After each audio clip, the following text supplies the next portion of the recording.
Kita sekarang akan menuju salah satu rumah diaspora Indonesia yang berada di Kuning, ya, yang kebetulan sudah cukup lama tinggal di Kuning dan bekerja sebagai pekerja migran Indonesia. Ya, mari kita ikuti kunjungan ini.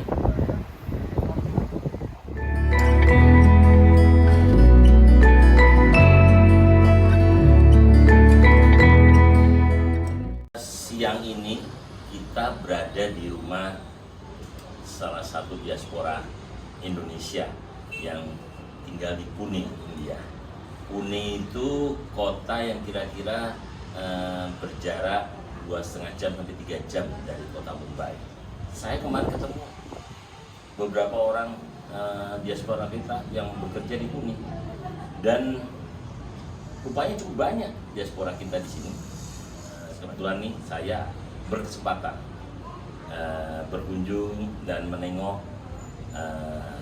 rekan kita, diaspora kita yang saat ini berada di Pune ini. Kebetulan beliau berdua bekerja di sektor oil dan gas. Ya, nanti kita bisa dapat informasi karena di situ banyak sekali, ada IT, ada energi dan sebagainya. Kita ingin tahu bagaimana sih profesional kita itu di India. Selamat siang.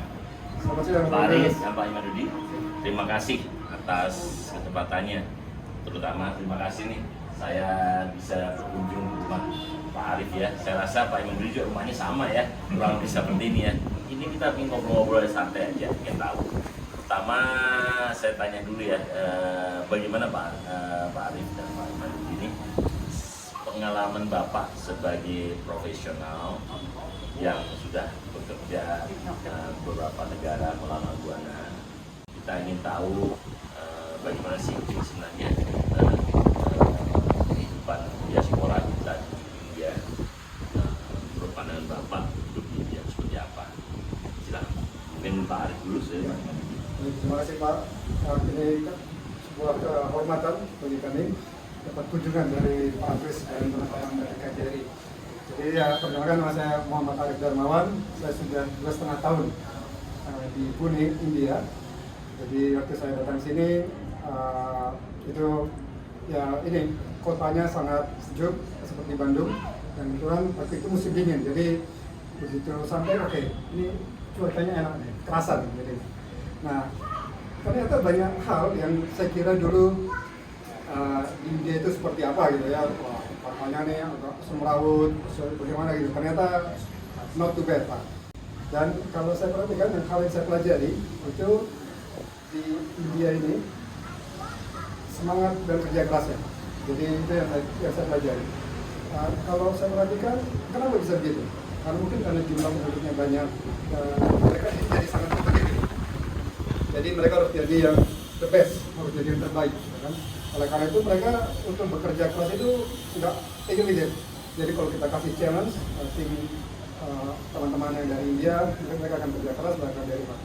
Nah hal itu yang saya pelajari, mereka bekerja keras, mereka juga semangat belajar, yang saya kira kita di Indonesia juga harus lebih dari itu. Yang ketiga, mereka juga mereka punya visi yang cukup baik, yaitu mereka ingin jadi seperti generasi sebelumnya, seperti Satya Nadella yang jadi CEO dari Microsoft, atau Sundar Pichai jadi CEO dari Google. Jadi mereka punya visi, mereka punya role model. Yang mungkin kita di Indonesia perlu ada. Siapa next Sundar Pichai dari Indonesia? Itu harus ada. Siapa next Satya Nadella dari Indonesia? Kita harus punya visi ke arah sana juga.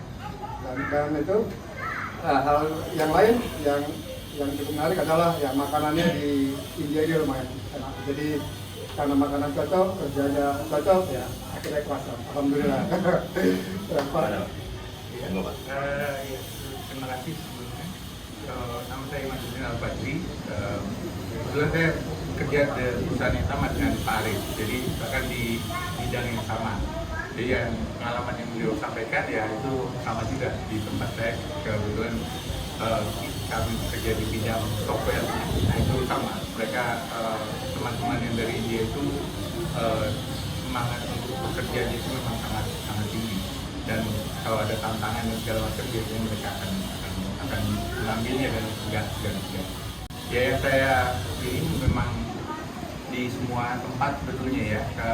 Pasti ada ada tempat yang di satu kota itu ada tempat yang bersih, ada yang kotor di semua negara ini gitu. Nggak terbatas hanya itu. Jadi kalau kebetulan karena saya memang udah beberapa kali pindah itu selalu ada ya biasa aja gitu. Jadi sebelum datang ke sini tidak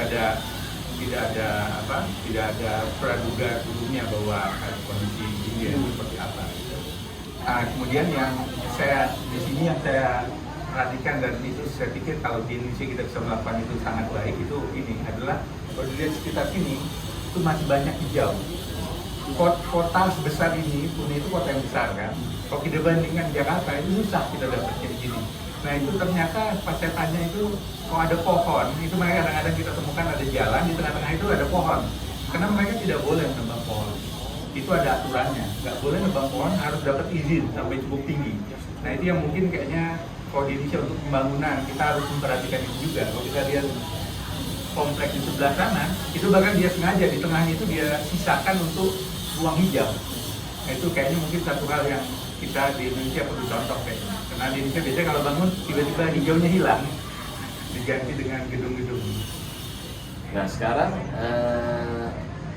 kita di sini, kebetulan saya juga di sini 1,5 tahun datang langsung disambut dengan pandemi COVID hampir seluruh dunia ya. Nah, menurut Bapak bagaimana selama pandemi tersebut Bapak menghadapinya? Bagaimana pemerintah India ataupun pemerintah negara bagian ataupun pemerintah distrik sini menangani COVID itu? Apakah Bapak merasa penanganannya seperti apa? Dan mungkin Bapak bisa cerita dengan itu. Silakan Bapak mungkin bilang.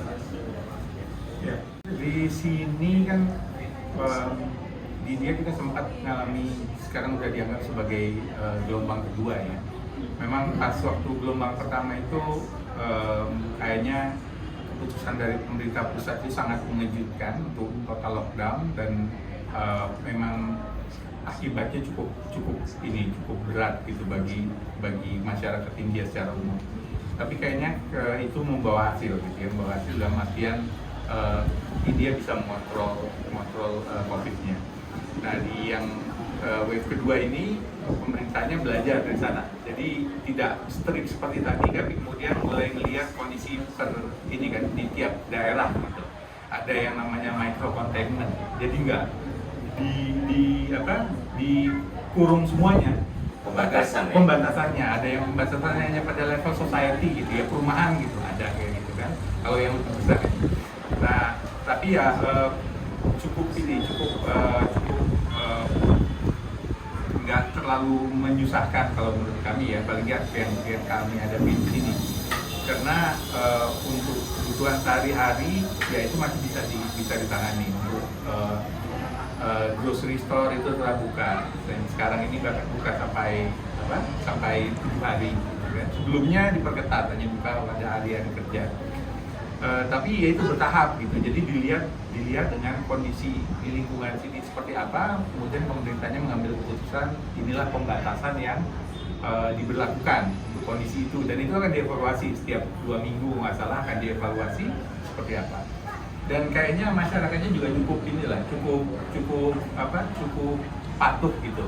Kita lihat masker gitu ya, kalau kita keluar itu cukup patuh, banyak yang pakai karena juga memang kalau nggak pakai betul polisinya akan menindak gitu kan. Jadi memang ada peraturan tapi juga harus ada penegakannya gitu. Nah itu yang membuat kemudian masyarakatnya cukup bisa mematuhi gitu. Kalau dari saya mungkin dari sisi di perusahaan, waktu itu kita waktu awal-awal pandemi saat dimulai, jadi kita langsung ambil tindakan bahwa kita harus work from home. Jadi safety itu nomor 1. Jangan sampai ada dari tim, dari pegawai yang terkena imbas. Nomor 1, polisinya kita ambil work from home. Lalu yang kedua kita apa yang namanya life saving rules. Namanya COVID-19 life saving rules. Jadi ada rules yang kita harus terapkan ke diri kita sendiri, ke lingkungan kita di keluarga dan di masyarakat. Dan itu kita terapkan cukup efektif dan alhamdulillah jadi jumlah kasusnya sangat sedikit Pak dibandingkan di tempat kita bekerja dan dinas itu sangat kecil, mungkin dari Kalau yang karyawan sekali ya. Enggak, terakhir lagi karyawan itu sekitar 300-an.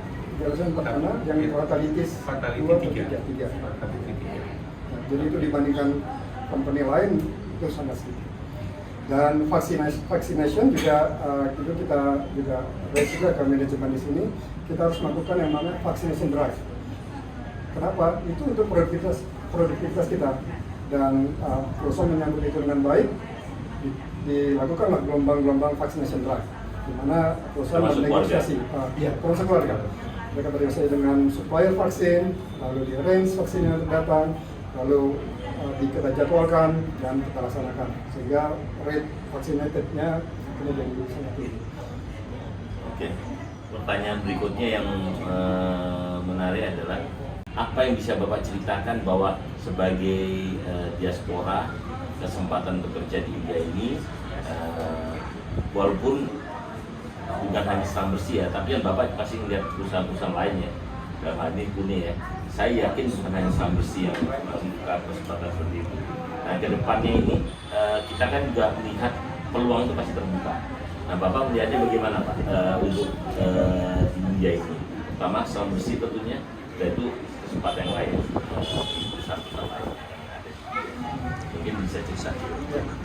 Jadi kalau dari kalau saya perhatikan di India ini semangat untuk melakukan startup bisnis itu tinggi, terutama di bidang IT. Jadi saya di sini ikut grup lari Pak di Magarpata ini, dan di sana mereka itu businessman. Mereka sebelum kerja di perusahaan, mereka keluar buka perusahaan sendiri. Dan itu nggak cuma 1, 2, 3 orang, tapi seperti di sebuah pola. Jadi mereka bekerja di sebuah perusahaan besar untuk belajar sistemnya, terus setelah itu mereka setup sendiri. Dan startup mereka itu fokusnya bukan in domestic market Pak. Jadi mereka kalau ketemu saya, oh Arif, I have new solutions. Do you know who in Indonesia we can market this? Jadi mereka orientasi jualan, ekspor. Ada orang Indonesia, mereka tawarin. Ada orang ketemu nasionality lain, mereka tawarin lagi. Jadi mereka startup mereka fokusnya ekspor. Jadi menambah devisa di India sendiri. Dan saya kira itu mungkin startup kita juga harus seperti itu. Yang saya pelajari, harus semangat entrepreneurship-nya kita ikuti, kita mungkin harus lebih kuat. Dan kita juga harus fokus bagaimana how we can capture the market in other countries. Jadi mungkin itu ya saya perhatikan yang paling Mungkin ada tambahan. Kebetulan observasi yang sama, karena di tim saya itu ada tahun ini aja ada 3-4 orang yang keluar, dan mereka untuk startup Dari selam bersih padahal. Iya. Oke. Dan itu memang waktu pas pertama kali saya datang sini gitu, sempat ngobrol dengan HR manager di sini, terus dia bilang ya salah satu challenge di India ini adalah how to retain people. Nah jadi itu juga makanya mereka kalau untuk selam bersih ya, salah satu mengapa mendatangkan expat itu salah satunya untuk membuat bahwa di selam bersih itu bisa dibilang equal opportunity. Jadi siapapun kalau berprestasi itu akan bisa gitu, dan tidak terbatas bahwa dia akan hanya di home country-nya. Kalau dia ingin bekerja di luar, kalau dia itu diberi kesempatan. Nah itu makanya mereka bilang itu salah satunya supaya akhirnya lebih kayak kami berdua sudah cukup lama di perusahaan ya, saya udah 20 tahun, tapi mungkin 20 ya. Jadi itu yang mereka juga gimana supaya kita bisa menularkan pengalaman kita ke orang lokal, dan untuk supaya mereka juga mau retain gitu, karena selam bersih bisa memberikan ini opportunity untuk jangka panjang gitu. Walaupun kata dia memang tantangannya berat karena godaannya di sini besar, terutama di bidang IT ya, karena kita jual agak ke arah oil and gas yang ke arah softwarenya. Nah itu memang tantangan berat gitu. Ya menarik nih. Berarti yang saya tangkap bahwa memang yang IT atau startup ini kan kebetulan kita semua tahu India kan salah satu negara yang untuk IT dan startupnya merupakan satu yang teratas atau terbaik di dunia setelah Amerika dan China dan India tentunya. Nah, Bapak sudah punya pengalaman bekerja di beberapa negara di selam bersih, dan pasti menangani IT juga ya kalau tidak ya, menangani software. Bapak melihat berarti kan memang India ini memang bisa dipandang untuk IT-nya memang luar biasa ini ya potensinya. Kebetulan saya kemarin juga baru bertemu dengan salah satu startup walaupun belum unicorn. Di India itu startup itu kebetulan mulai berkembang 2016 dengan namanya Startup India. Itu adalah inisiatif yang diluncurkan oleh Perdana Menteri Modi. Jadi setelah 2016 dalam waktu 5 tahun India mempunyai 6 dexakon. Kemudian India mempunyai hampir 37 unicorn dalam waktu 5 tahun. Saya juga baru tahu kemarin, dalam waktu 1 minggu, dalam kira-kira tahun ini, bulan Juni ini, dalam waktu 1 minggu, mereka bisa menciptakan 1 unicorn. Kemarin Pak, saya diceritakan Pak, dalam 1 minggu bisa menciptakan 1 unicorn. Luar biasa itu Pak, mereka saat ini mengembangkan itu. Jadi, mungkin ada hal-hal lain Pak yang mau disampaikan, karena Bapak berdua mewakili diaspora Indonesia yang kebetulan berada di India. Mungkin kalau dari saya Pak, dari sejak Pak Agus datang, KJRI terlihat sangat aktif. Jadi saya lihat Pak Agus visit Tata, visit Simbiosis, visit berbagai industri untuk mempromosikan investasi Indonesia dan kerjasama antara India dan Indonesia. Itu luar biasa Pak. Dan saya lihat dengan itu pergerakan bisnis harusnya, dan memang dia akan sangat meningkat ya. Dan itu kami sangat berterima kasih dan fighting untuk negara kita luar biasa Pak dari tim Pak Agus di Mumbai. Ya, terima kasih Pak. Mungkin Pak ada hal lain? Iya, saya juga ingin bahwa pelayanan dari KJRI di Mumbai itu memang sangat ini ya, walaupun kita jauh kayak 2-3 jam gitu perjalanan, tapi udah berapa kali pengalaman kita berinteraksi dengan KJRI itu semuanya sangat positif, mulai dari pembaruan paspor untuk perpanjangan paspor. Biasanya itu datang ke sana 1 hari jadi. Kita juga sudah selama 2,5 tahun di sini udah beberapa kali kan kunjungan dari KJRI di sini gitu ya. Kami sangat senang karena KJRI dalam sini walaupun harus melalui 3 jam perjalanan darat itu kan, dan lumayan ramai jalannya gitu. Jadi artinya pelayanannya sangat. Itu membuat kebetulan memang sudah membuat tugas kita bersama Pak ini Pak.